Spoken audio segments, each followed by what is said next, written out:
All right, I'm out here in the beautiful Blue Ridge Mountains of Maryland, laying out an agroforestry system, basically a huge food forest on an open slope, all right, that's begging to be planted with trees. Within this zone, we're going to break it up and we're going to plant groves. We're going to do a sugar grove that will have hard maples, sugar maples for tapping. We're going to have an oil grove with bitter nut hickories, which have a thin shell, press out a lot of oil, as do hazelnuts.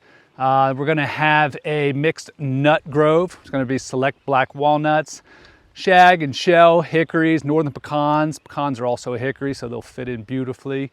I'm going to do a wood lot mixed with oaks, black locusts, honey locusts. Then we're going to do a fruit grove. We're going to mix in select mulberries, persimmons, juneberries. All of this is going to create an amazing cornucopia for this entire region. So it's like inoculating. When you plant select genetics in an area, you're inoculating that entire region. The critters, the animals, the humans will start taking them and start spreading them around. So one of the best gifts you can do for your ecosystem is to plant nuts, basically. Nut trees are where it's at.